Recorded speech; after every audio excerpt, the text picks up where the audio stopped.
நீங்க நல்லா சமைப்பீங்களா? நான் நிறைய பண்ணுவேன். பிரியாணி பண்ணுவேன், அதுவும் ஃபிஷ் பிரியாணி சூப்பரா பண்ணுவேன்.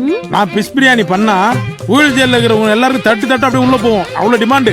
சரி, சட்னி ரெசிபி தான் சொல்லல, அட்லீஸ்ட் இந்த பிரியாணி ரெசிபி சொல்லலாம்ல. ஹாய் ஹலோ வணக்கம். சிக்கன் பிரியாணி சாப்பிட்ருப்பீங்க, மட்டன் பிரியாணி சாப்பிட்ருப்பீங்க, ஏன் ஃபிஷ் பிரியாணி கூட சாப்பிட்ருப்பீங்க. வான்கோழியில் பிரியாணி செஞ்சு சாப்பிட்ருக்கீங்களா? இல்லையா? அப்போ உடனே இதை ட்ரை பண்ணுங்கள். எல்லா பிரியாணியும் வந்துட்டு இதே ப்ரொசீஜர்லேயே பண்ணலாம். டேஸ்ட்டு சூப்பராக இருக்கும். ஒரு சீக்ரெட்டான மசாலாவோட சூப்பரான பிரியாணி எப்படி பண்ணலான்னு பார்க்கலாமா? நம்மளோட சீக்ரெட்டான மசாலாவை ட்ரை ரோஸ்ட் பண்ணுறதுக்கு தேவையான பொருட்கள்லாம் பார்த்துக்கலாம். அன்னாச்சி பூவு, பட்டை, கிராம்பு, கல்பாசி, மல்லி இதெல்லாம் வந்துட்டு நல்லா சேர்த்துக்கோங்க. ஏலக்காய், அப்புறம் வந்து மறக்காமல் சோம்பு சேர்த்துக்கோங்க. நான் மறந்துட்டேன். சோம்பு, 5-6 மிளகு இதெல்லாம் போட்டு நல்லா ஃப்ரை பண்ணிக்கலாம். ஃப்ரை பண்ணிவிட்டு ஆஃப் பண்ணிடலாம். ஆஃப் பண்ணதுக்கு அப்புறமா வந்துட்டு வீட்டில் இருக்க பிரியாணி பொடி இருக்கு இல்லையா, நான் வந்து எவரெஸ்ட் பிரியாணி பொடி எடுத்திருக்கேன், அதை நான் போட்டிருக்கேன். போட்டுட்டு இது கூடவே வந்துட்டு பச்சை மிளகாய், புதினா, மல்லி இதையும் சேர்த்து போட்டு நல்லா வதக்கிக்கோங்க. நம்ம அடுப்பை ஆஃப் பண்ணிட்டோம். ஜஸ்ட்டு வந்து அந்த ஹீட்டில் வந்துட்டு நான் போட்டு லைட்டாக வந்துட்டு ரோஸ்ட் பண்ணுறேன், அவ்வளோதான். இதை மிக்ஸி ஜாரில் மாற்றிட்டு வந்துட்டு லைட்டாக தண்ணி சேர்த்துட்டு நல்ல பேஸ்ட் மாதிரி அரைச்சி எடுத்துக்கோங்க. இந்த மசாலா தான் வந்துட்டு பிரியாணிக்கு சூப்பரான ஃப்ளேவர் கொடுக்க போகுது. நம்மளோட பெரிய குக்கரை தூக்கி அடுப்பில் வச்சாச்சு. இதுக்கு ஹீட் ஆகிறதுக்கு கண்டிப்பாக 5 to 10 மினிட்ஸ் தான் ஆகும். ஏன்னா 8 பேர்கிட்ட சமைக்க போகிறோம், அதனால.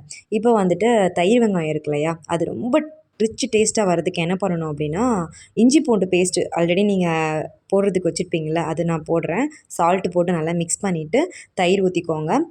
தென் வந்துட்டு அந்த நம்ம மட்டன் பிரியாணி வைக்க போகிறோன்னா மட்டன் வேக வச்சு தண்ணி இருக்கும் இல்லையா, அது கொஞ்சம் சேர்த்துக்கோங்க.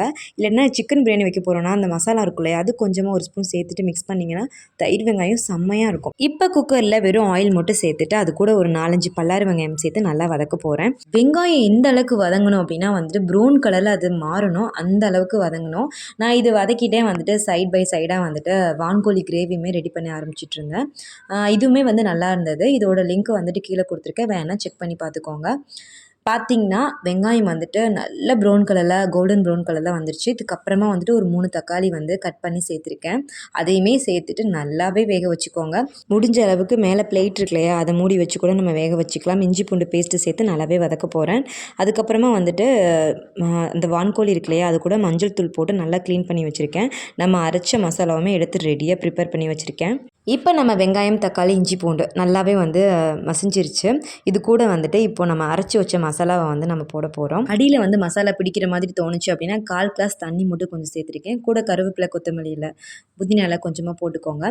நம்ம கழுவி வச்சுருக்கிற வான்கோழியுமே நம்ம சேர்த்துக்கலாம். இந்த வான்கோழி பார்த்திங்கன்னா ரொம்ப சாஃப்டாலாம் இல்லை, ரொம்ப ஹார்டாக இருந்தது. ஸோ வேகிறதுக்கு டைம் இருக்கும் இல்லையா, அதனால் நான் வந்து நல்லாவே பாயில் பண்ண போகிறேன். இப்போ இது கூட காரத்துக்கு தேவையான மிளகாத்தூள் மட்டும் சேர்த்துட்டு நான் வந்து மூடி வச்சு வேக வச்சுக்கிறேன். இப்போ தேவையான அளவு தயிர் சேர்த்துக்கிறேன். இதுக்கு அப்புறமா இந்த வான்கோழி வேகிறதுக்கு கொஞ்சமாக தண்ணி சேர்த்துக்கிறேன். ஏன்னா வந்து இது ஹார்டாக இருக்கும், ரொம்ப சாஃப்டாலாம் இருக்காது. 90% வந்து நல்லா வேக வச்சுட்டு தான் நான் வந்து அரிசி தண்ணிலாம் சேர்ப்பேன். அதனால வந்துட்டு இது ஃபுல் அண்ட் ஃபுல் பாயில் ஆனதுக்கு அப்புறமா நம்ம வந்து அடுத்தடுத்து சேர்த்துக்கலாம். 1 கிளாஸ் அரிசிக்கு 1.5 கிளாஸ் தண்ணி அந்த மாதிரி சேர்த்துக்கோங்க. தண்ணி சேர்த்துட்டு லைட்டாக கொதி வந்தோடனே அரிசி சேர்க்கக்கூடாது. நல்லாவே வந்து கெட்டி பதம் வந்ததுக்கு அப்புறமா வந்து நம்ம அரிசி சேர்த்துக்கலாம். அரிசியை சேர்த்ததுக்கு அப்புறமே வந்துட்டு ஒரு 1/2 லெமன் வந்து பிழிஞ்சு அந்த ஜூஸ் சேர்த்துக்கிறேன். அதுக்கப்புறமா இது வந்து நல்லா வந்து கன்சிஸ்டன்சியாக, அதாவது நல்லா கெட்டி பதமாக வந்ததுக்கு அப்புறம் தான் வந்து குக்கர் மூடி வைக்க போகிறேன். விசில் கண்டிப்பாக வைக்க மாட்டேன்.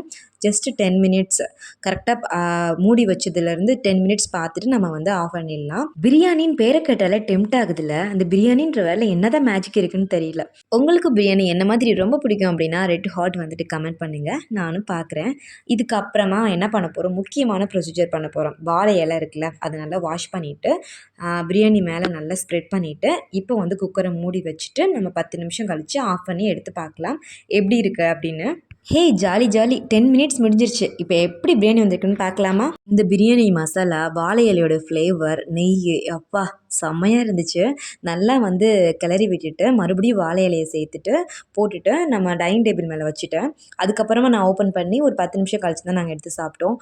டேஸ்ட்டு அல்டிமேட்டாக இருந்தது. கண்டிப்பாக நீங்கள் ஒரு தடவை ட்ரை பண்ணி பார்த்துட்டு எப்படி இருக்குன்னு கமெண்ட் பண்ணுங்கள். வெஜ் பிரியாணியாக இருக்கட்டும், மட்டன் பிரியாணி இருக்கட்டும், சிக்கன் பிரியாணி இருக்கட்டும், ஃபிஷ் பிரியாணி இருக்கட்டும், எல்லாத்துலேயுமே இதே ப்ரொசீஜர் வந்து ஃபாலோ பண்ணலாம்.